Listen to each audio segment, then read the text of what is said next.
It was all pretty mad and crazy, but God, it taught you about horses. I am a complete coward. I'm not really that skilled or that good. I just use something that works. I won't start training a horse until he is calm. People are so afraid of allowing animals to do stuff. When a horse has its first bad experience with a human, it's generally with some equipment. I'm really dedicated to what I do, but it's what I love, and I am just living the love. I don't quite know how to explain this, but this season is brought to you by the Harry Hall One Club.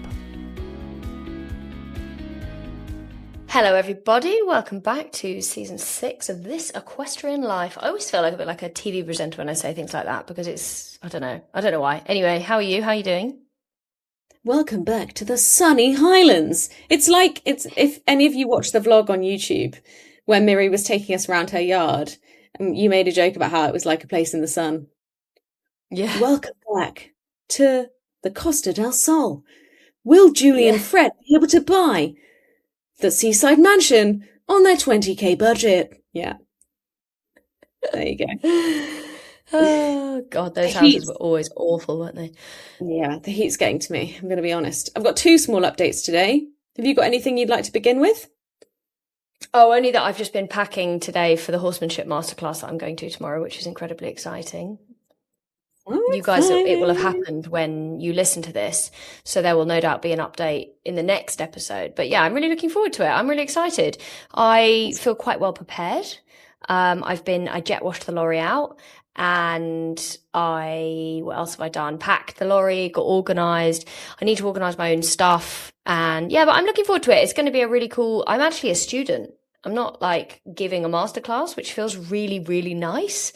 Yeah, to be going, learning, and getting a kind of, I guess, broadening my spectrum of knowledge, which is always something that I'm open to. I always think being the student does take the pressure off somewhat. Like, I remember going and doing the Horse and Country series for Bishop Burton, and I got to be a student with Cameron Beer, who was teaching. And I felt nervous in the sense that, like, oh, you're riding on TV and what will people think? But then you very quickly forget and you're like, actually, I'm just here as a representative of an amateur rider. And so whatever I do in this moment will be the right thing in this moment, sort of thing. And I feel like that is the thing with being a student, isn't it? You just be yourself. Yeah. I mean, and I've been practicing a lot the last couple of weeks of my bridleless stuff. It's very new to Zora and I, but we're getting there. We can turn and stop and steer and do all of those things. And I'm really looking forward to it. I'm really just open to what it might be. And I realized that one of the people who I'm going to be taught by, somebody called Kaylee Marie, she's American.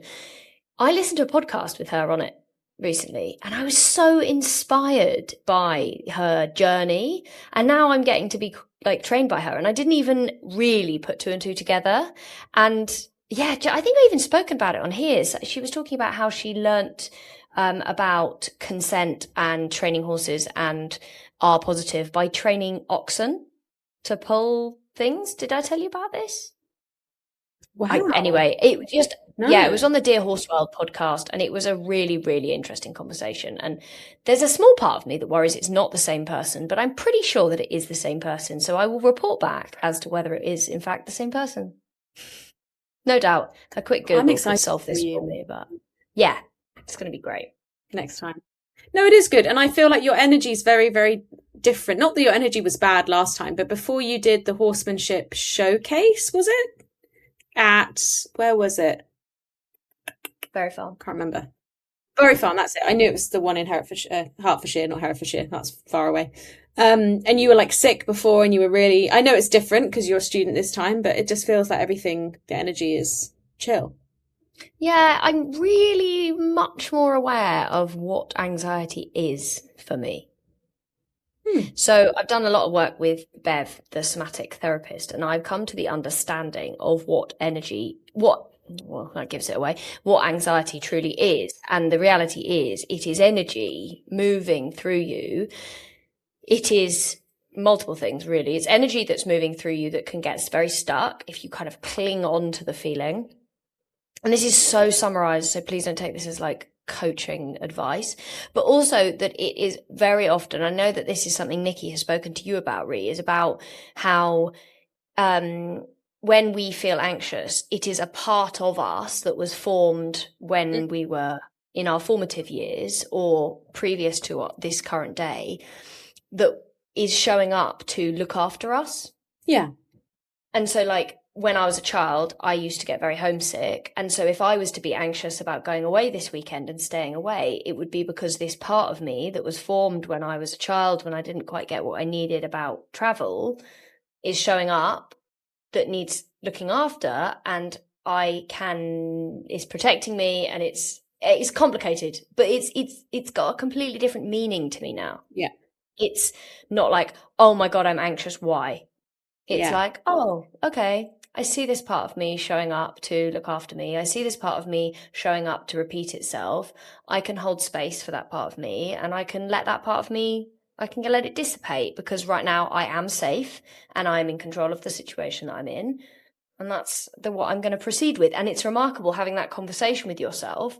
It's so quick actually to dissipate, because an emotion only lasts 90 seconds if you don't feed it. And so by having that conversation, you're kind of halfway through that 90 seconds already. And then you realize that the feeling has started to dissipate. And it's so interesting to have this awareness and this nervous system regulation, like seeing this pendulation of the nervous system is something that I just didn't have an understanding of. And I won't talk too much about this because I know I talk about it a lot, but this burnout thing that I've been through in the last couple of years, I think I'm only really starting to understand how to look after myself with it. And that's probably very real for a lot of people, especially equestrians. I found this week when I was waking up to get up early, I was feeling really nauseous. I think I mentioned that.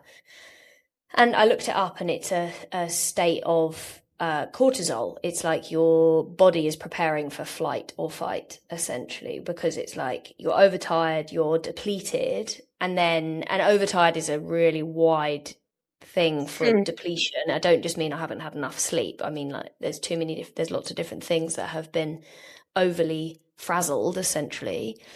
And so your body is preparing you for flight or fight.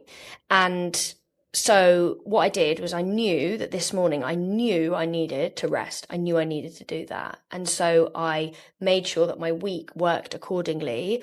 The team did the training liveries that needed to be done today. They were consolidated. All of the team had a session with that horse so that today they could do that horse and build on what we had worked on together so that I could have a morning to myself. And what was so interesting, I wouldn't have done this before. I'd have just kept going. But I know that I've got a very busy weekend. And if I want to halfway enjoy it, I knew I needed to do that today. And I wouldn't have done that before. I'd have just kept going.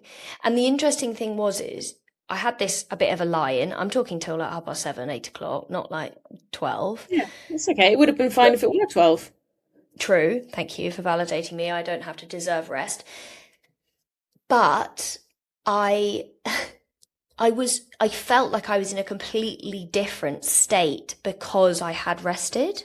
Yeah. Like, not just I felt better, I actually felt really slow and steady because I'd actually given my body what it needed. And I'm just really proud of myself for that, because 5 years ago, Miriam could never have imagined that. Love that. This is good. Yay. Thanks. Yeah. You said you wanted to update us on the fan debacle. Yes. Please, may you give us a fan update? Thank I you. will give you a fan update. So I asked Red Post, who I work with quite a lot, about the fans that they had. And I also reached out to Woofwear about the fans. So I have some information. So I haven't heard back from Woofwear. I know that's a popular fan, but I don't have information on that. What I do have information on is... drum roll, please. I'm just trying to find the email. So Red Post came back to me and they said they are just disclaimer out of stock of fans, and they're not expected to get any back before October, but I can give you information on the fans they did have because I think that's useful. So the Equi Alert fan is rated IPX4 and should be safe for use in environments where it may be exposed to splashes or light rain, but should not be immersed in water. It features a partly sealed motor. This means that the motor itself is sealed. However, we cannot guarantee that it's completely dustproof, so a small amount of dust may still enter over time. They also said fans are great in this weather and should always be well maintained and cleaned regularly, even if a sealed motor is confirmed. They also gave me an update on the deluxe grooming one, which is battery and charger, powerful airflow, designed with equestrians in mind, compact yet robust, high performance cooling with durable construction. But they didn't have info on the IP or the motor for that one specifically. So I think it's still like an early thing, or maybe it's not early, like people have thought about it, they're just not putting it on the website. So that first one, which I'll just say the name again, was the Equi-Alert fan, IPX4, which means it should be safe in certain environments, so partially sealed motor. So that's what I have so far. I'm continuing to gather research. Stay tuned on this matter. I'm going to take a moment to talk about the season sponsor of this podcast, the Harry Hall One Club. Now, as an equestrian, you know how unpredictable life with horses can be, and how having the right insurance cover can make you feel more at ease. But most of us can begrudge paying out for insurance each month because sometimes it feels like it doesn't offer much value unless you actually need to make a claim. That is where our sponsor for this season, Harry Hall One Club, is refreshingly different. Harry Hall One Club is the go-to equestrian membership that combines insurance and money-saving perks together in one simple package from as little as £5.75 per month. So what's the deal? It's simple. To get insurance with Harry Hall One Club, you just need to sign up to become a One Club member, but then you get public liability, personal accident and equine legal expenses cover, plus extra money-saving perks thrown in too. That's the bit we really like. When you join as a One Club member, you get perks included such as legal helpline, 24/7 counselling service, free delivery, returns and exclusive discounts on harryhall.com, partner offers and event tickets. It helps you ensure you're getting your money's worth all year round, even if you never need to make a claim. In addition to the insurance included as standard, you can also choose to add on other types of cover like vet fees, tack, transport and breakdown cover as well. One Club membership is a fit for every equestrian, whether you loan, own, ride or you don't have a horse at all. With transparent pricing, you pay the same as everyone else, and they truly believe that every horse matters, so the price is the same for every horse. They don't ask you to choose your favourite horse or if you own more than one. It's handy for me. And you can add multiple horses with no extra premium and share your vet fee cover across all of them. Members trust Harry Hall too, with thousands of excellent reviews and a reputation built since 1891, with a track record of paying over 99% of valid claims within 14 days and over 95% of their reviewers recommending Harry Hall. Plus, you'll always get friendly Yorkshire-based support whenever you need it.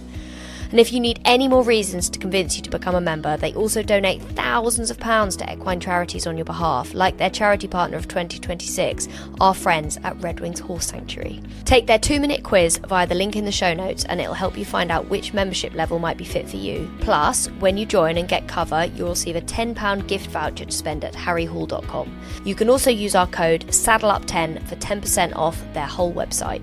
And if it's not for you, you can cancel within 14 days. No stress. Join One Club and get your cover today. In the meantime, shuffles papers. I am actually going to clip Harley. I can't believe I didn't think of that. Like, it literally, I can't believe it didn't enter my head until we had that conversation. And I messaged Hannah, who's my yard owner, and was like, oh, what do you think? Like, do you think the potential rubbing, because he's got quite sensitive skin, the potential rubbing and the flies will outweigh the heat that he has right now? She was like, I think it's probably worth it. And so originally I asked her, but I've messaged her today to be like, I'm going to give it a go. Because I got given some liveryman clippers. They were so amazing. They've given me 2 sets, a big one and a kind of smaller one. And I chickened out at the end of last year with doing his final clip. But I was like, do you know what? It's my horse. And if he looks a bit, rough around the edges, well, that's on me. You've got to start somewhere. You have got to start somewhere. What I would suggest is that you had Hannah on hand. Yes. Because the only thing I would say is clipping in summer is harder than clipping in winter. Oh, really? Do you think so? Yeah. You kind of have to I convinced myself it was easier because the coat's shorter. Is that not true? No, it's the opposite. Because when it's longer, it's easy. It kind of cuts easily. But it's when it's shorter, you can feel a bit like you're kind of scraping the hair off a bit. But what I think you should do is you should just go for your life, give it a good go, like get practicing, go in different directions. I don't need to give you clipping advice on the internet, but and then have somebody on hand if you're like, oh my God, this isn't going how I thought it was. Yeah. My partner was like, he's going to get made fun of in the field. They're going to be like, and he actually made a neigh giggle noise, which I won't try and repeat, but you can use your imagination. It was hilarious. And he was like, he's going to get made fun of because he's got a weird clip. It was like, so anyway, that's happening. Okay, we will await the results. Thank you. Final bit of update. You may remember that I got Harley's bridle bespoke made from a lady called Kelly J Leather, and I asked her the other day if she would be able to make a variation of a noseband that with like a daisy wheel or something that would make my bridle bitless if I wanted to test it out. So she's currently doing some exploring, and to her credit, she was like, I'm looking into the pressure points, because what I don't want to do is you take your bit away and then we just add a bunch of pressure in places it's not helpful. In the meantime, a friend of mine has given me her hackamore noseband, and before you all come at me, I'm doing my research into different types of hackamores and deciding whether I even want to test it. But it's not one of the ones with a full straight shank. I'll show you a picture because actually you might know what it is, and then you might be able to give us all some good advice. So obviously while you're looking for that, did you see that Steuben have brought out a bitless freedom bridle? Yes, because I saw Abby Lyle shared it. It's got like a kind of pulley system. This is it. It's kind of, I think it's actually, it would go on the horse like sideways, like not like that. Because that's, I think, the noseband. Miri's just making a face of confusion. Oh, I've honestly never seen that in my life. I did Google it, and it came up as a type of hackamore that sounded I think that would have quite a lot of nose pressure. Yeah, I know, but I think so does the Steuben one, because it's got that pulley system underneath. No, the Steuben, they've literally just the one that Abby Lyle posted about. It doesn't have anything. It's literally just you just hook your reins on the side of the noseband. Oh, maybe I misunderstood. Maybe I misread. But at the end of the day, all bridles work on pressure of some description, whether that is on the bars of the horse's mouth and the tongue, or whether that is on their nose, whether that is on their poll. Every bridle that you ride in has pressure in it. So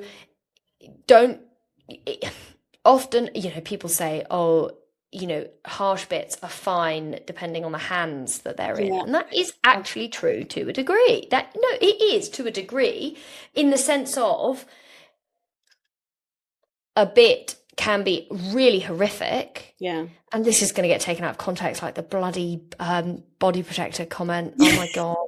Don't clip this up, anyone. It needs full wide context. My point being is you could put a gag bit in a horse's mouth, like a 3-ring gag or whatever, and you could use it very gently. It is going to still be putting a lot of pressure in lots of different places on the horse's face, right? Personally, I wouldn't personally do that. What I mean is that bit also can be, you can use it without doing damage as such. Yeah. Right, but then you can also use a snaffle and cause terrible damage to the horse's bars in the mouth and all sorts of these different things. So my point being, it wasn't very succinctly put, and probably going to get me in trouble for saying things like that because it will be taken out of context. But my point being is that pressure is pressure. Yeah. It's the way it's used and the way it's handled. And I don't actually encourage anybody to be riding in a strong bit or tack that stops the horse doing something, or if the horse is bolting to the fence, putting it in a standing martingale, or anything of those things, because I would be thinking, well, why is that horse doing that? It's like it's the tube of toothpaste thing, isn't it? If you move the pressure from one place to another, it just comes out in a different way. That's how I feel about stuff like that. But yeah, you're right. And also, I did just look up on Instagram. You're totally right. I thought the Abby Lyle, not hers, the Steuben bridle had a pulley ropes, but it doesn't. It is literally you clip your reins onto the side and away you go. I'm quite interested to try that. I really like the idea of that. Yeah. And I have been riding him very, very pretty much on the buckle, out hacking and using voice and stuff just to see. And he's actually very responsive. It's only those moments where come to the masterclass this weekend and you can learn about bridleless with Miri and Rhi. Yes. I actually can't do that, but I will be there in spirit. Well, Well, this brings us on incredibly well to our guest today. Today, we are joined by a very cool lady who really doesn't have loads of experience of as such. So this is going to be quite cool with. But I followed, gosh, my brain has turned to soup. I have followed Connie for a really long time, and her and I have talked about different horses in the past, and, you know, she's a real kindred spirit. Connie is like quite out there in the most wonderful woo way. She takes horses that have like serious behavioral problems and she retrains them by teaching them to like park between two giant straw bales. She gets on them with absolutely no tack. Her trust in the horse's feel and communication is huge, because I mean these horses rodeo bulls, and she's there like, yeah, breaking it down and working on it. And I'm so interested to have this conversation with her. I want to ask her questions, and I'm telling you this, Rhi, to make sure that I do ask this question. But like, what does she think about us competing horses? What does she think about things like, you know, the ethics of it all, you know? Right, without further ado, let's welcome Connie to the podcast. This episode is sponsored by Pet and Pony. It's wonderful to be supported by them this season, as I've been shopping with them for years. And they were in fact one of my very first brand partners all those years ago. Now, I don't know about you guys, but for me, I'm constantly running out of something. One minute it's first aid supplies, then it's a pair of new brushing boots because someone's managed to break something, then the chickens need some grit, the dogs need a yak bone, and before I know it, I've got 3 different online baskets open from 3 different shops, and that's where Pet and Pony can come in. I know I can get everything in one place, whether I'm buying stable essentials, grooming kit, riding wear, supplements, or replacing bits of tack. And the range is brilliant. They've got loads of brands you'll already know. Weather Beater, Ariat, Shires, alongside everything for your horses, dogs, cats, and other pets. I rarely go looking for something and I can't find it there. One thing I'll say as well is their delivery is so good. You know when you've forgotten something that you desperately need for the yard? Every order I've had has arrived really quickly. It's always been well packed, and it's just one of those companies that's really easy to buy from. They've given listeners to This Equestrian Life a lovely offer. If you head over to petandpony.co.uk and use the code EQLife10, you'll get 10% off everything across the site. But just don't leave it too long, because the code is limited to the first 100 uses. Once those first 100 customers have used EQLife10, the discount is gone. So if you've already got a shopping list like I always seem to, head over to petandpony.co.uk. Use the code EQLife10 for 10% off site-wide. Terms and conditions apply. See petandpony.co.uk for the details. Back to the podcast. Welcome to the podcast, Connie. Thank you so much for joining us. Fantastic to be here, to meet you both for the first time properly.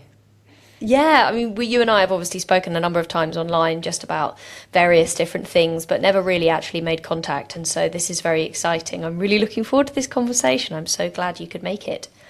Oh, that's great. No, it's weird, isn't it? Because you sort of almost know people because of all this social media. You know, it is weird because I feel I sort of know you, but I don't at all. Absolutely. What a wonderful, weird thing. And I suppose that brings us on to a good first topic of conversation of, you know, can you tell us a bit about yourself? You know, if people haven't heard about you or what you do, can you tell us a bit of a summary of what you do to start with? Okay. Yeah. I retrain and start young horses. So horses that are having trouble in any part of their training, but often the starting process, or just you want a horse trained by me that's never been started. I use mainly positive reinforcement to teach them to understand normal riding commands.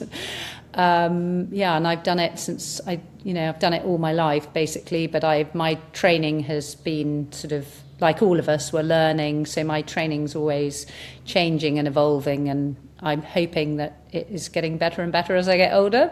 Can you tell us a bit about how you got started? You know, like tell us about your formative years. Did your parents have horses? Were you always horsey as a child? Yeah, so my parents loved horses. When I was young, we had 21 horses. So my dad played polo, he hunted, and we had young stock.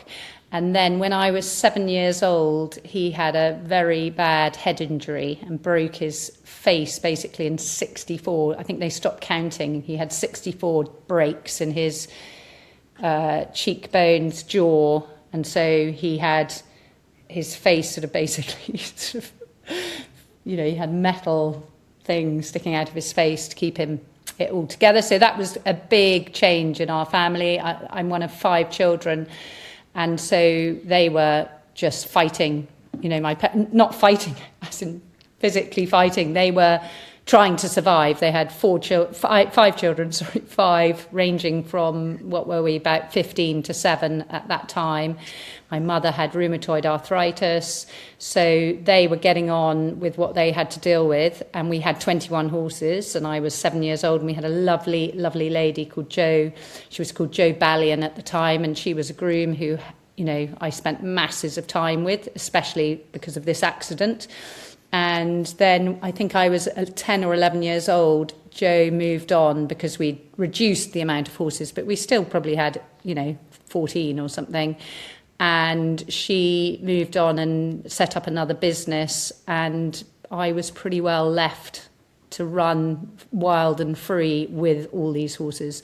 And they were young stock, and, they weren't just 14 mini Shetland ponies. They were thoroughbreds and a real mix. And I think really that's where it all came from for me, because I never had anyone telling me what I can do, what I can't do. And my parents never said, "Oh, darling, do be careful." And I'd go out with my head collar with some, proper big sort of untrained horse from a really young age. So I was incredibly lucky from that respect. And I stayed alive, so I must have been really lucky, because it was, you just wouldn't see that nowadays. I think you'd be sent to, you'd have, what are they called, child protection against you or something. So yeah, really lucky from that point of view. But not the fact my dad had an accident. But he was amazing, because he had this terrible accident. He loved horses. His cousins are very well-known horse riders, Jenny Lauriston Clark, Jane Holderness Rodham. So those were his cousins. He didn't have the skills they had, but he had the love of horses, and he couldn't stop riding. He had to stop riding because he lost his balance. So he tried to ride, but he said, "I'm just not the rider I was." So he didn't ride, and he started driving. So I was brought up with driving. He used to have 4 in hand, and he actually, I know it's probably really un-PC to put the hunting in, but that's how we were brought up. That's the truth of it. And he would take these ponies out hunting. I mean, God, it was chaos, because other horses had never seen, 4 in hand going hunting. I mean, it was mad. It was all pretty mad and crazy, but God, it taught you about horses. That's amazing. And so, I mean, not amazing, your dad's accident, but the life that was built prior to and after that. I'm always so interested in people's childhood instincts with horses, because I think they're at their purest form then. What were you drawn to when you were kind of left to your own devices and you went out with the horses? What was it that you wanted to do, and what did you end up doing when no one was watching and no one was telling you and shaping your behaviour? What did you do? Well, I mean, I was too lazy to put my saddle and bridle on, so I'd just sort of go out to the field with my head collar, and I would get on my pony, and my pony probably had an awful time. Very often my pony would take one look at me and jump out of the field. So, that was, I got on those ponies and I galloped them hard, and I, jumped whatever there was to jump, and I had a really good friend, Diana Winters, who I grew up with, who was actually very shy and not massively brave. And so we'd ride one horse. She would go in the front and I would go at the back, and I would hold the reins. So this is when we were really young, we were still at primary school. We were 8, say. And we were only allowed to take one hat, because we weren't allowed to ride doubles, or there was something weird going on like that. But so we used to pretend that she had a big lump on her head and we needed a bigger hat. We needed 2 hats, because for some reason we thought hats were... we did all these things, but we did wear hats. And she would be in front of me, and we would jump hedges with her in front of me, with me keeping her on like that. We would jump rails. So yeah, I mean, it was really, I mean, God, I had really good fun. It was and what did I want? I just wanted fun and exhilaration, and I liked being around them, and I was probably pretty weird, and probably nobody wanted to play with me, so I had to play with something. So Diana and I just spent our entire childhood messing around with the horses.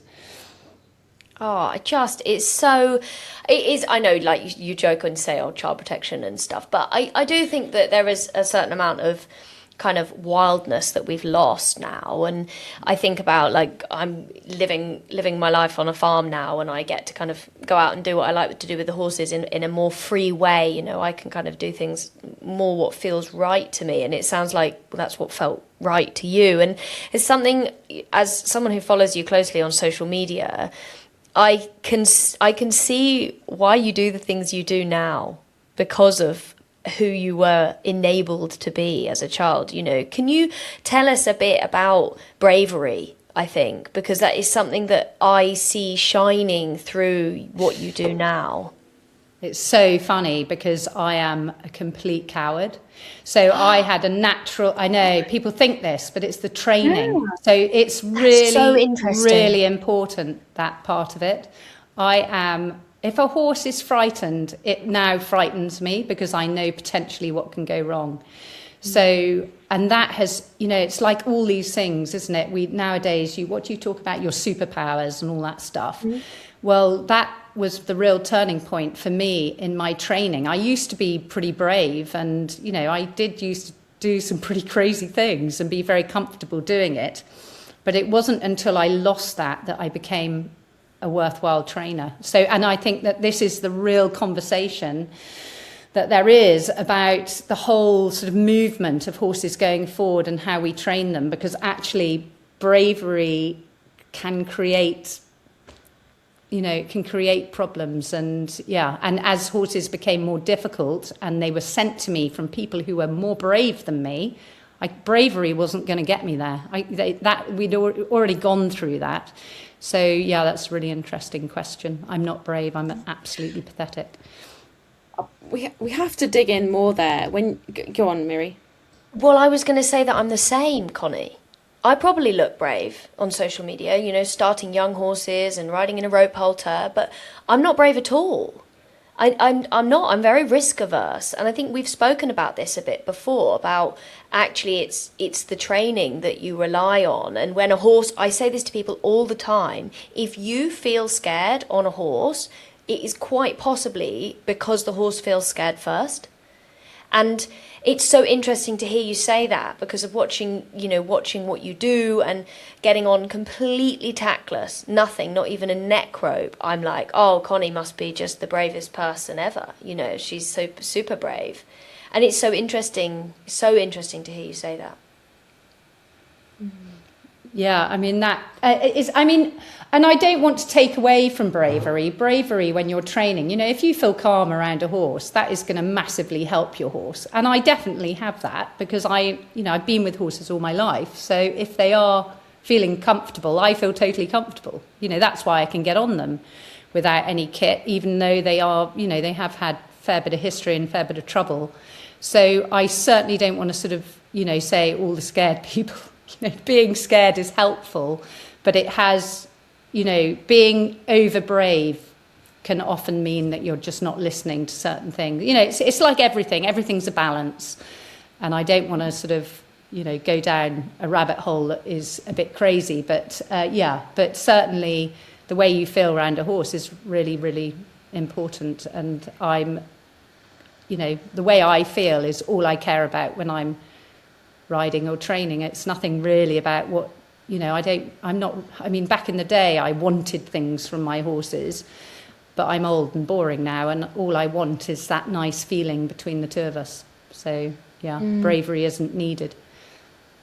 Well, when you said, bravery basically can have negative actions, it really reminded me of, my coach talks about the confidence jar, which is pretty self-explanatory, but you and your horse both have one. And if you take too many coins out at any one time, you deplete both resources.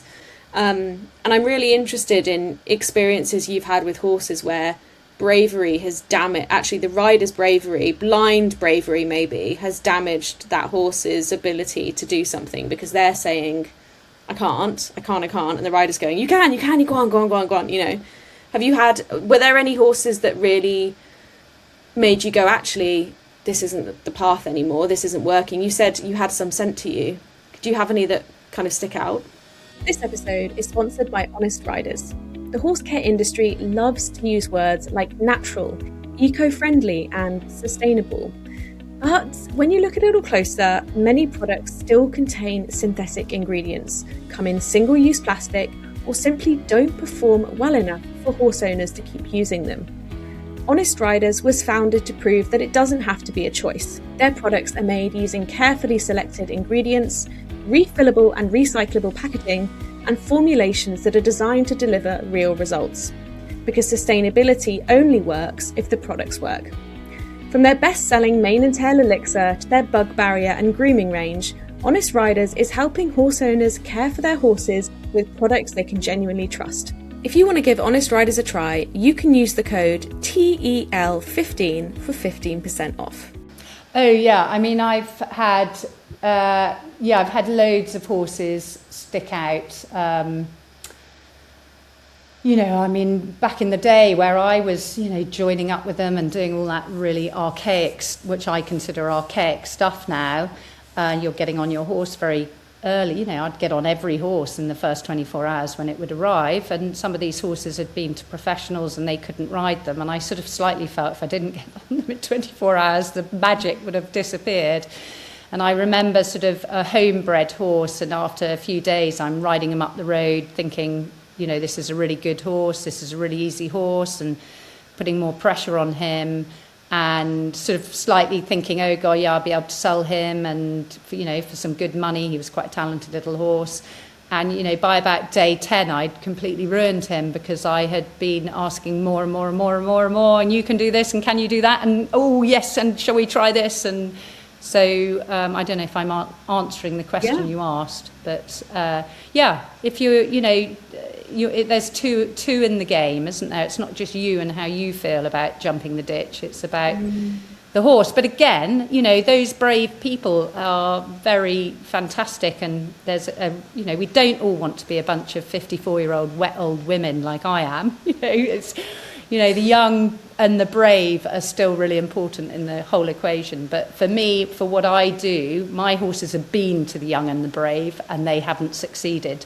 So that's where me, as long in the tooth, been doing it for a very long time. I've experienced lots and lots of horses. The fact that I do feel a bit, I do think, shit, I'm not getting on that until it's really, really safe, because I don't want to kill myself. I don't want to hurt myself.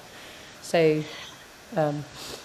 I think something that you said there was really so important. You said that it's so much about that feeling between you and them.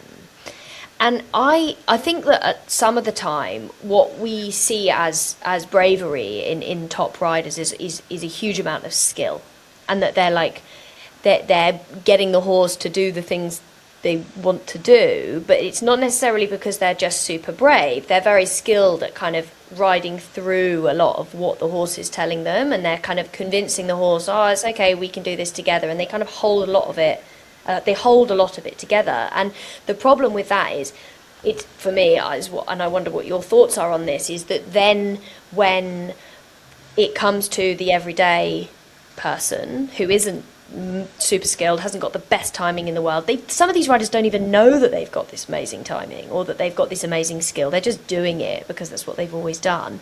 It completely falls apart. And I think what you were saying about how it's that feeling, that is what most people are not realizing that they're looking for, but it is what they're looking for. And it is a feeling of safety, maybe, between that both parties feel very safe and on board with that. Can you talk to us, I mean, maybe, I don't know how relevant, if there's anything that comes up for you after what I've just said, but also about the R positive element of what you do and how that plays into the training that you're doing now. So that is, the whole...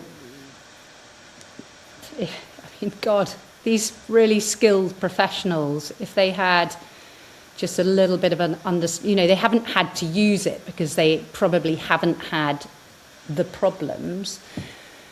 But, it's bloody, we all know, anyone who deals with it knows the transformations you can do with horses. I mean, there you've got horses that I've got that, proper top professionals cannot ride. I've got a horse at the moment that's been to 3 different yards, and really good yards with very, very skilled people, and nobody could do a thing with him. And I get out my little bag of nuts out and I just teach him a few things, and I don't know what the end result will be, but, I can jump on him with no kit on, and I can wander about a bit and stop and do a little bit, and we're just starting to, sort of hack out. But that's not because I'm an amazing rider or even an amazing horse person. It's because I've got a process that works. It's, I think that's the other thing. I'm lucky. I obviously have I've had a lot of experiences with horses, but I'm not really that skilled or that good. I just use something that works.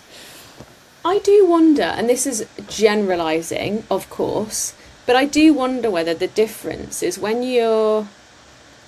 Well, maybe people do disagree. Let's see.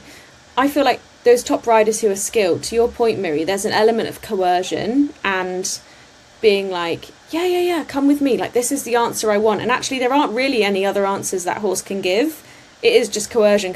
Unless that horse eventually goes, no, it's a really hard no from me. I always remember when I was a teenager, I worked for a hunt yard, and this gorgeous mare, Nora, was there. I think she was an Irish draft, maybe not actually, maybe some warm blood in there. And she used to show jump to a very high level. And one day she was like, no. And she just refused to show jump anymore. And she ended up being an amazing hunter, actually. But I wonder if it's like those horses, they actually don't there's no conversation there. Whereas with our positive, actually, there is always a no. Yes, it's really nice to have the treat and the horse can make a choice, but it feels much more like a horse is being given an option. Yes, no, not yet. It's not so coercive. What's your perspective on that? Does it feel true? I think we've got to be really careful about sort of dumbing down. I think I don't quite know how to explain this, but if you are a very good trainer and you are training your horse under threshold and you're not using food, but you're just asking your horse incrementally to do things, that is fantastic. That is real horsemanship. So you could be a professional doing that, and you could be going around badminton on your horse, and actually your horse has not gone through traumatic episodes.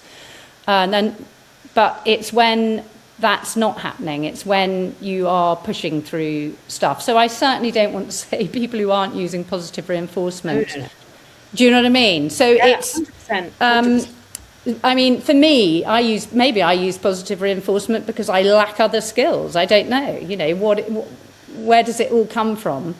And I don't really know if I'm even answering your question correctly. No, I think it's a very fair answer. I think what I'm fascinated by is those really skilled riders couldn't get that horse to say yes. And if it's not pain, which I think it sounds like it isn't when they're coming to you, what is it about the positive reinforcement that changes that context for that horse? And my immediate thought was, is it a yes, no, or is it something else? Okay, so it's really a safety thing, isn't it? It goes down to safety, because at the moment we haven't got to the stage where this horse has to do something he doesn't want to do. That's when the problems are going to arise. And this is another thing that I sort of feel is, I want to be able to do stuff with my horses. I mean, not me personally, but like my children, I want to go off to the one-day event. I want them to do stuff. And sometimes I will ask my horses to do stuff they don't want to do. But it's the progression of asking them. So I'm not going to get on them and then in the first week go and ask them to jump ditches or do my homework. I'm going to teach them to jump the ditches. I'm going to do that using positive reinforcement. I'm going to call them over the ditch. I'm going to allow them as much choice as they like. And then once they start jumping the ditch and they can cope with jumping a ditch, I am going to tell my horse, I want to jump the ditch. I want to... So I don't. This is where I don't want. I try and be really sort of clear about this in my Facebook is I do want to be able to do stuff with my horse. I don't want them to have choice forever, you know, and and it's finding the nuances along the way, isn't it? It's going into your horse's stable you've been riding for 3 years and he's suddenly different and he doesn't feel right and something feels off. You obviously react to that. But when when it's peeing with rain and, I don't know, my horse would rather be in the field or in the stable eating his supper and I want to go for a ride, I do want to be able to get on that horse and say, I'm really sorry, but, we're not having supper now. We are going out for a ride and there is a bus coming down the road. And if you're frightened of it and you don't do what I ask, we could get run over. So I think, the reality of riding horses, we just need a balance. I think it's about having a balanced approach for me. So yes, there should be choice when you're training them to feel okay about something. But I like traveling a horse in a trailer. I'll do all the homework. I'll have my horse, I'll call my horse through. You see on the videos, it's all total honest training. But then if I get up in the morning and we want to go to a show, I'm not going to stand there calling him through. I'm going to put a head collar on him and I'm going to say, look, mate, we've learnt this and I do want to go to the show and I don't want to spend 3 hours sitting here with a carrot. Time to go on. So that's my sort of attitude about... but I would think, why is he not loading today? Did I drive badly? Is there something else? But, horses don't always want to do what you want them to do, even if you're using positive reinforcement. Yeah. Because they might want to stay in the field and eat the grass. I don't know if that's...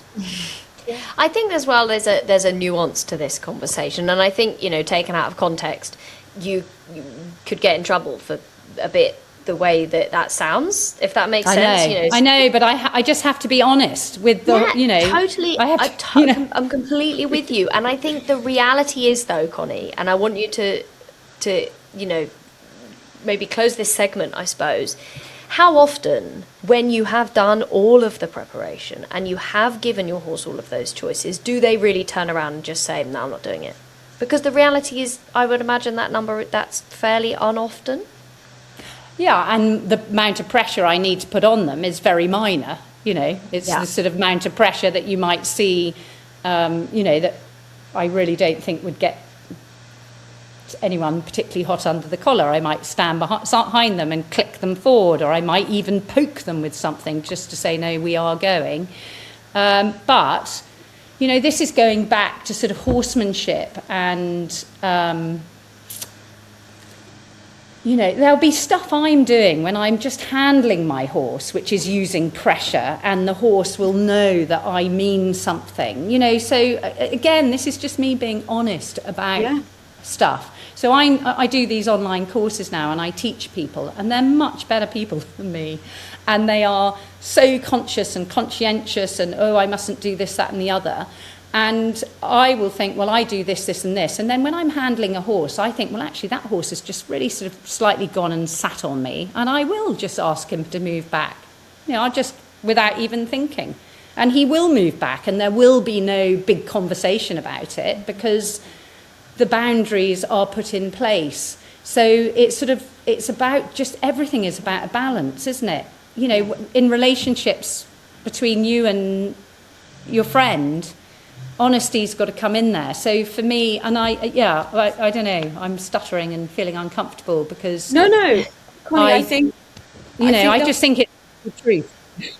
I think there'll be a lot of people listening who are stuck at the moment because and this is why we have these conversations, because they are like, I want to be a good horse person, I want to put welfare first, but I actually want to ride, so can I ride my horse or should I not ride my horse? Should I be bitless? Can I have a bit? Is a bit okay? Is it even okay to ride them? And they get completely caught up in the quote unquote the purity argument of it and pressure. And Miri and I have talked about this in the past, where we're like, a lot of training with horses is built on pressure and release. There is always a pressure part of the conversation and an answer that you want. And, I'm the same with my horse. He's a big Irish draft. If he's going to do something that puts me in danger, I am going to ask him to move. I am going to have really strong boundaries around certain things because I want to be safe.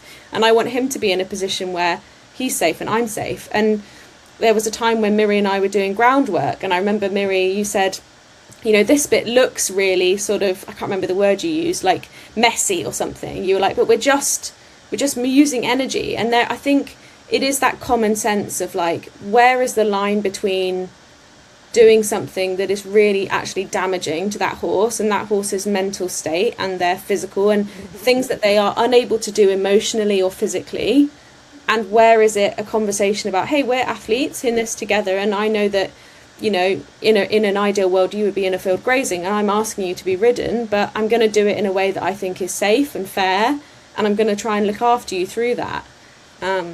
Yeah. But I think that's the thing, isn't it? So, you know, now, you know, I'm so bad at sort of answering questions in the morning. Tomorrow morning I'll think, oh, God, I should have said this and this.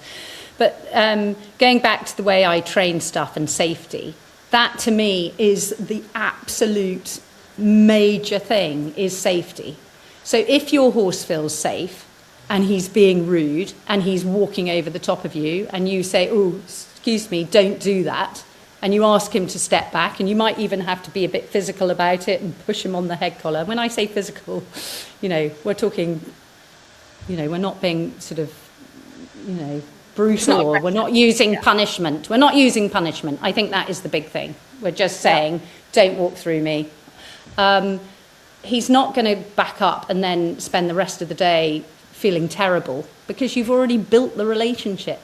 So, you know, if you build the relationship from the beginning and your horse knows that you are predictable, that's the other thing. You know, if you suddenly lose your temper and you start whacking your horse, that's pretty unsettling for your horse.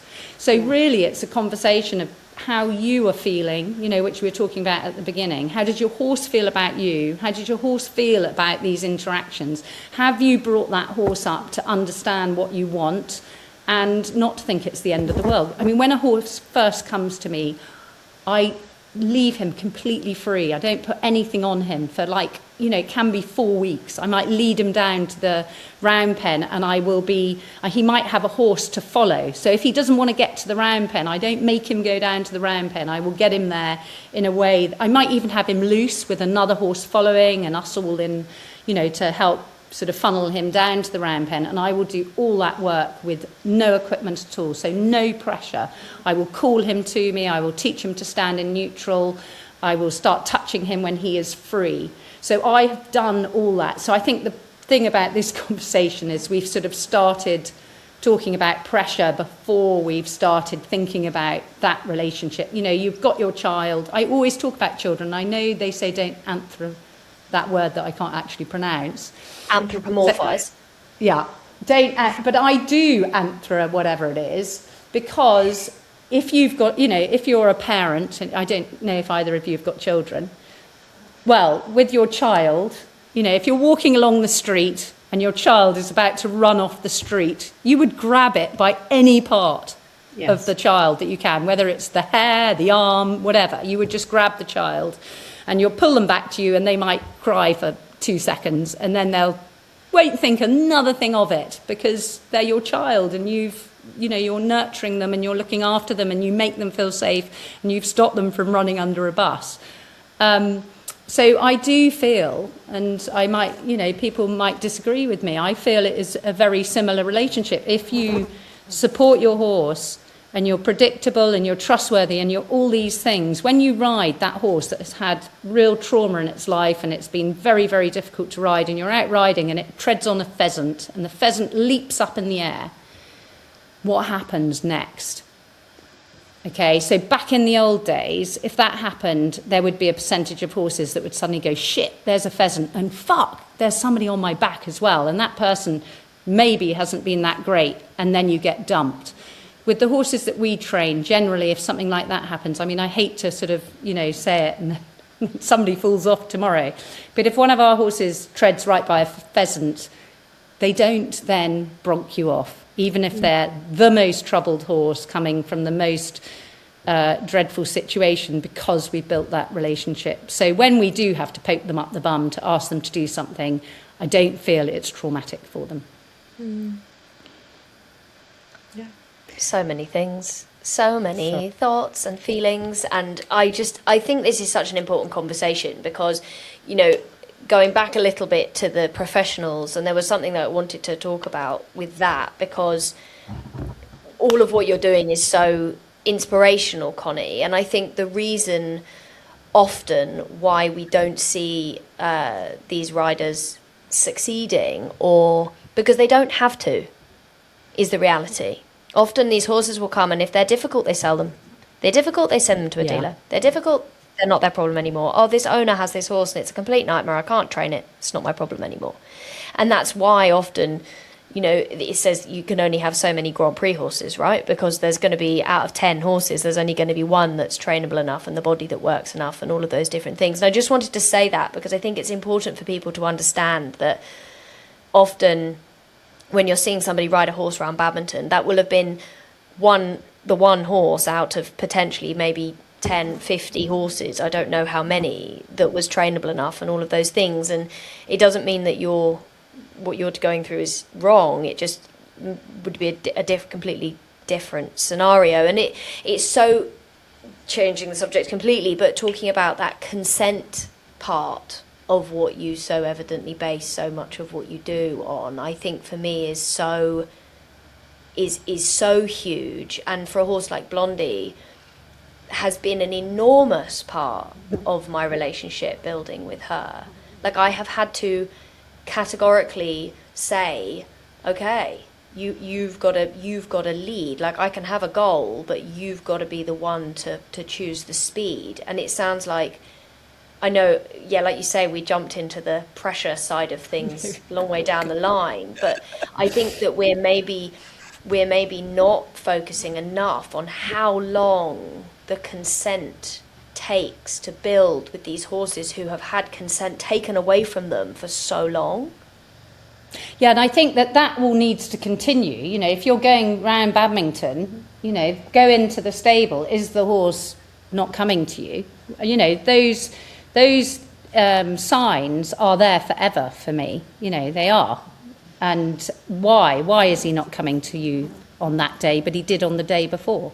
You know, all these things you're going to be thinking about all the time. So it's not that I'm throwing consent out of the window, but there does come a time where I don't give him the option because I need to, you know, just the roads, for instance. You can't be training your horse on the road. You can train your horse before you get to the road, but once you're on that big main road, if that's where you have to ride, your horse does have to have some form of, you know, you need to have some form of control, and you can't give them consent in that position if you are doing that. But then you might say, well, I wouldn't ride on the road unless my horse, you know, gave the consent. So obviously that is a conversation as well. It just depends on you and your expectations and what you want to do and where you live and all those sorts of things. Interesting to hear you talk. I was really fascinated about the young, I think it was a young horse, that you said, or maybe it wasn't young actually, I think I made that up, about going to the round pen completely loose and that sort of little snippet into your process. I wonder if you could take us through, let's imagine a scenario, or if you have a horse in your head, that works too. They've come to you, they've had a really troubled time. What happens from day one on their arrival? So generally they'll go into a stable. We've got big stables that, you know, they can touch the other horses, and we will observe. So it just so depends. This is the thing. It just is so, how is the horse behaving really? So we will find the most calming place for the horse. So generally it will be in a stable, because if you take a horse and you put him out in a field and he's not used, you know, it's a new place, there is more likelihood that he might run around and hurt himself, and you've got to introduce him to his friend. And I'd never turn a horse out on their own. So with us, generally in the stable, then we've got round pens. So I will put a horse in the round pen and maybe have a horse tied to the outside of a round pen so we can observe them, see how they cope, see what, you know, I don't want to injure the secondary horse either. And then very quickly we'll have them paired up with another horse, which will generally be one of my horses, which doesn't have hind shoes, and we know very much how they can cope with other horses, and that's the job that they're used to doing, so they understand other horses, because that's the other thing. You know, the horse needs to know how to deal with other horses and how to get out of trouble if the other horse isn't used to being in company. And then I'll start training them wherever they are most comfortable. So if we've got them in the field and they're most comfortable and most relaxed in the field, I'll go out into the field and I'll start training them with no equipment in the field, so with another horse in there. But equally, it could be in the round pen. Occasionally, it's on their own. It just sort of really depends how comfortable the horse is, and that's all I want to start with. They go somewhere new. I just want to, give them, like if you came to stay with me in my house, I would try and make you feel as comfortable as possible, and then we'd have a nice time, and then you'll think I want to come back. So it's the same thing with the horses. And so you start, introducing our positive stuff straight away from the outset?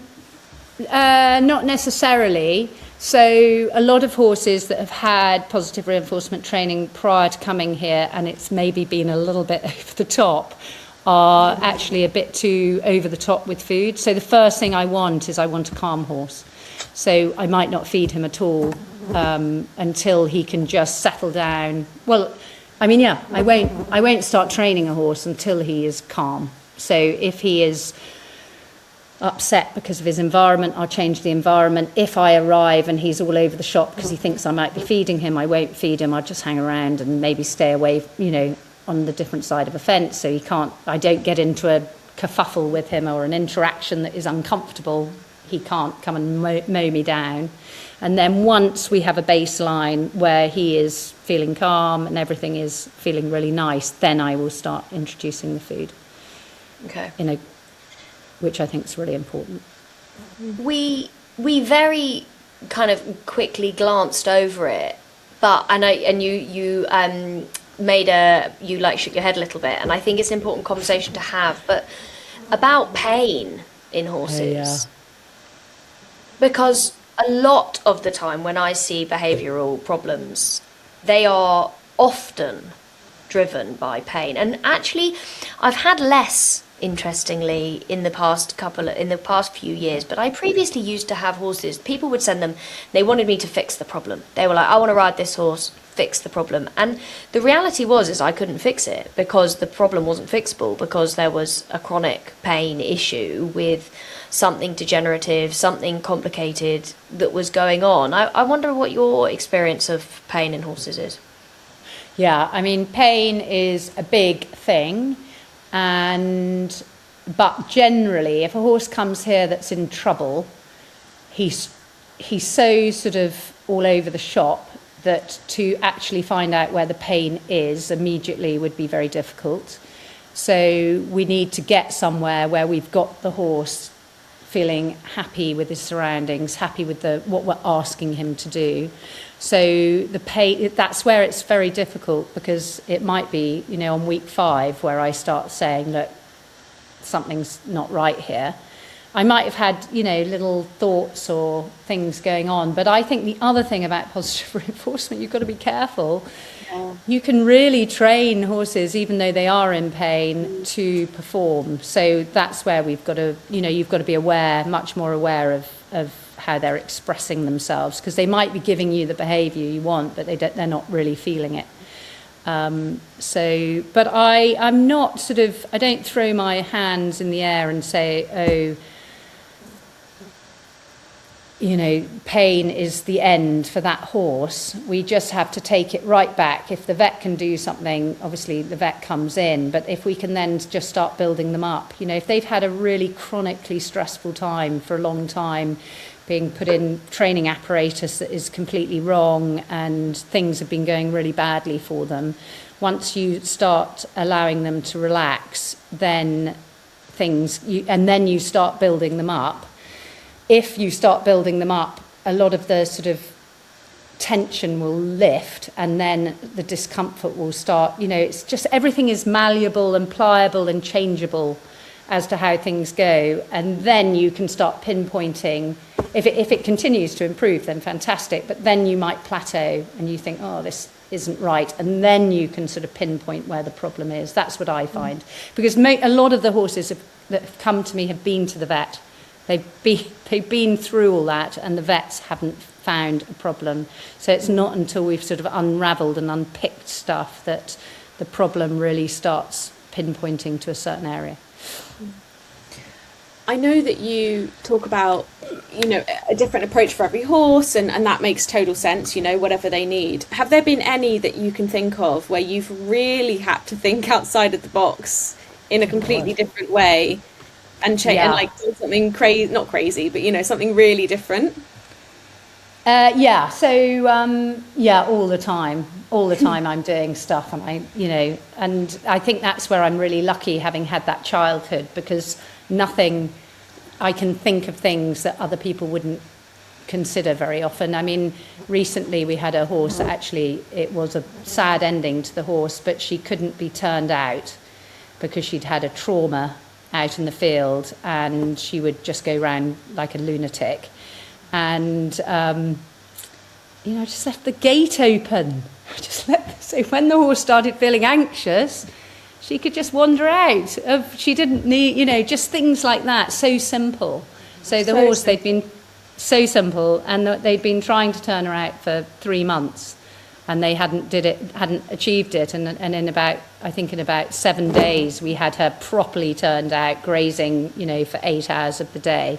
But to start with, I shut the other gates. I set things up sensibly. I actually put food for her. So when she started feeling uncomfortable, instead of suddenly going, oh my God, and then galloping back to the barn, she goes, oh, I feel a bit uncomfortable. I want to go to the gate. And then the other side of the gate was some chaff. So she'd stop and she'd eat the chaff. And then she'd think, but I do want to get back to the barn. And then she'd, so it's about reducing the anxiety. So whatever helps reduce the anxiety is what I will do to help them. Isn't that funny? I do sometimes, I've seen it more than once, and things I think with myself where you suddenly use your common sense, and it's not always obvious, but sometimes with horses we get so caught up in techniques and training, and it's impossible to know what they could possibly be thinking, and then actually it's something as simple as, which is anxious in the field, so I'm just going to leave the gate open, and the horse goes, oh, thanks so much, or that is funny. I think also we're taught, you've got to shut them in, because obviously, they're galloping up the road. And I think that's another thing, fear. So fear is a really interesting thing, isn't it? Because that's really what the training is about, is can we have our horses not being frightened, and how do we feel? But people are so afraid of allowing animals to do stuff. It's like, they've got to have their horse on a lead rope, and they've got to, it's got to be under control, and I don't have that part of me. I'm not somebody who possesses them massively. They're not my horse, and I don't spend my days owning that horse that can only be, there's a sort of that I don't have, which I think is a real benefit to the horse, because if your horse is totally dependent on you and being controlled by you, then it is more difficult to allow them to do stuff so that you can see things. But I mean, obviously we don't want to be idiots and have stupid things happen, but sometimes if you just allow them a bit, they will calm right down. I always remember a couple of years ago, my horse lives out overnight in a herd, and then he comes in during the day, and we were going down to get them, and one of the ladies who works for the yard that I keep him on was like, oh, Harley's really strong, like when we bring him from the field, and she was kind of at the back, and my coach was like, oh, he just thinks he's going to get left behind, just put him at the front. And that was literally it, and he's literally on the buckle at the front of the herd. She's like, he doesn't like being at the back. That was literally and I also wonder if that person just let go of the rope, how far would he go?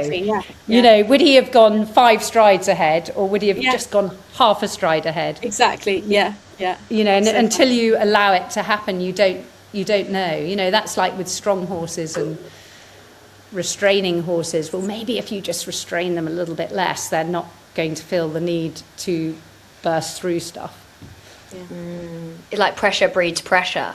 Yeah, I think, I think as well, I think this is unfortunately bred on a lot of the way that comes from a lot of the way that we keep horses. The reality is they're roaming animals. They're meant to move around as nature intended them to, from hedge to grassland to woodland to riverland, whatever it might have been. And I think this way, sometimes horses are trauma, like you say, they are traumatized by these experiences, and it's a hard thing then for people to be able to give them this freedom. And I wonder if people are feeling like this really resonates, are there any small things that we can be doing in our horses day to day that maybe isn't, we're on a livery yard and we can't let the horse free roam. You can't leave the gate open on a livery yard. No, but maybe there are some small things that people can do. Well, I think just what's your horse?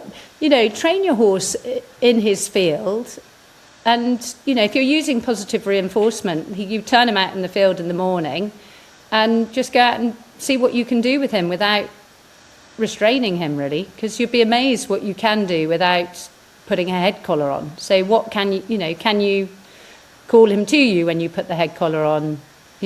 Does he walk with you towards the barn, but then when you walk him back towards the tree, he doesn't want to come? All those things are telling you what he is wanting. So maybe something like that I would suggest. I listened to a podcast the other day, and I don't know whether you've heard of this person, somebody called Elsa Sinclair. Oh, I have, yeah. I have listened to tiny bits. I'm not very good at listening to things, but yeah. Okay. I'm interested in what she does. I am definitely interested, but I don't Me really too, know and what she does. I think it would really resonate. Well, I don't know a huge amount, and I want to learn more, but she did an experiment. People weren't really interested in doing her experiment, but her experiment was how, if I really truly let the horse be the leader of the training, what will happen? How long will it take? Will I manage to ride them? And she says she's worked with these wild Mustangs. She got a group of wild Mustangs. She got them imported to this enormous amount of space that she had, and she just let them out. Is she English? No, American. Okay. And she went on the first day, and she thought, this is going to take me months to take their tags off. And I don't know how the tag was attached. I think it might have been in their mane. I'm not 100% sure. And she was like, this first bit's going to take me months. And it was because it took her no time at all. She did it on the first day. And I think, I would imagine, that the thing that negated the problem was the lack of intentional pressure. So there was no, I need to do this. It was, if this is my goal, the horse can choose the speed. And she said, that's one of her kind of quotes, is we can have a goal, but the horse has to choose the timeline. And I think this is what is often very difficult nowadays. We all have goals with our horses, and horses do enjoy doing things. I know horses love doing things. I have horses that love jumping things, and they like seeing the world, and they want to go and they want to show off and use their body in an impressive way. And I feel quite confident in saying that. You will get some people that say, oh, you shouldn't ride horses, and if you truly give them consent. But this lady, she got these Mustangs, and I need to do more research into it, but I'm almost certain that she got to the point where she completely trained them with 100% consent from them to be ridden horses. And it didn't take her as long as she thought it was going to take her, and they were completely wild from the outset. And I think, well, if that is possible, then it is very possible for all of us, whatever means we get there, whether it with consent, with kindness, with some negative and positive reinforcement, because we can't do one without the other. We'll always be doing all of it without realising. It is possible to have horses that are happy and consensual in what they're doing. And like you say, Connie, there comes a point where you have to be able to say, right, now we're just going to walk down the left-hand side of this road, and we're going to bloody stay on the left-hand side of this road, because otherwise you're going to get hit by a car. Of course, there has to be times and parameters for that. But I don't know. I just thought this was such an interesting thing that I'd listened to this week, and then having this conversation that kind of proves the point that this is totally possible. And I'm using food. I don't know what she's using. She might just be using they'd be curious. Who is this person? And curiosity is obviously very powerful.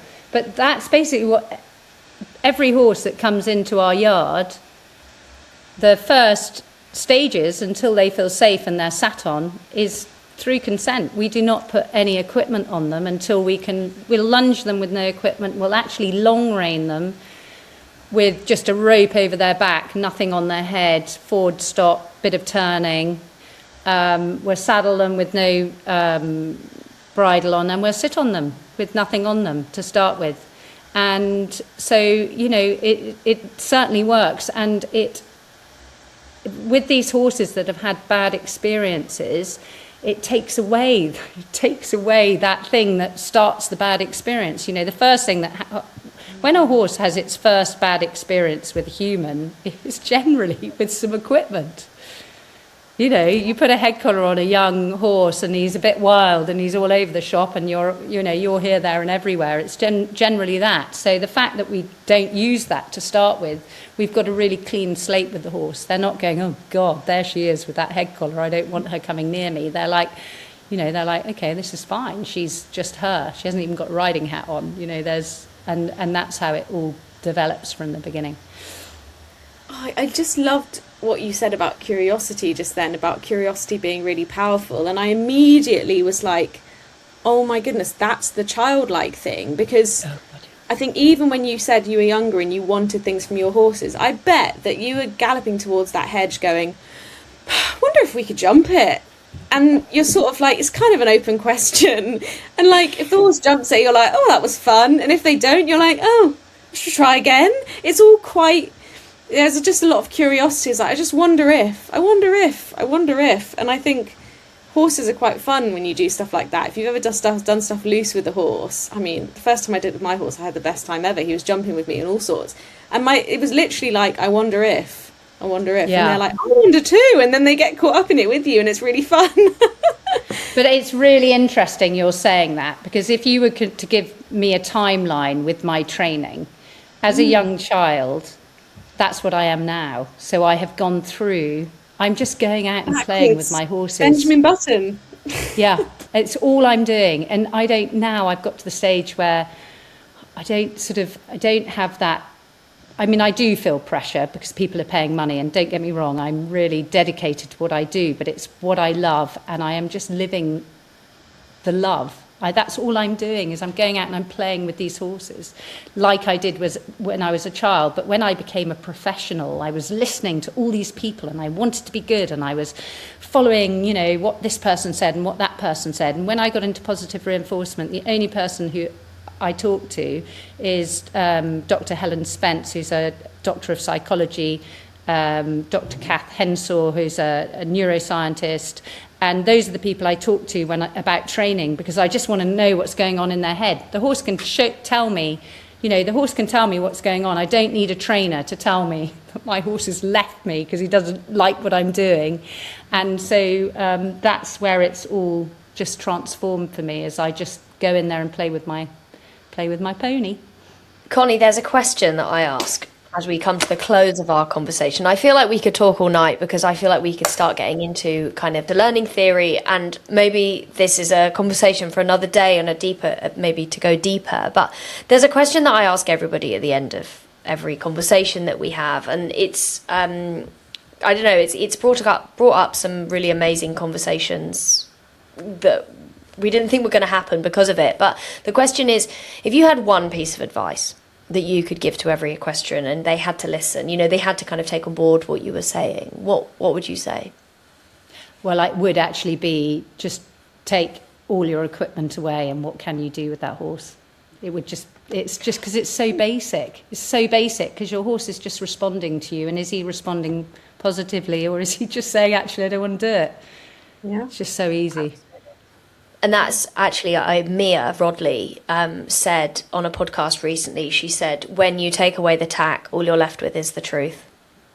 Yeah, I think that's really, really true. I think, and that's, and that's why I can back these horses that other people can't back. Because, and partly the reason why I did it was because I am by nature quite pushy, and I, was a professional rider, and I do want my horses to do what I want them to do. But when I've got no kit on them, doesn't matter what I want, it's immaterial. So, the horse will tell me what he's capable of giving me. Amazing. Wow. Gosh, food for thought in so many different directions. Thank you so much, Connie. That was absolutely fascinating. Yeah, I really enjoyed that.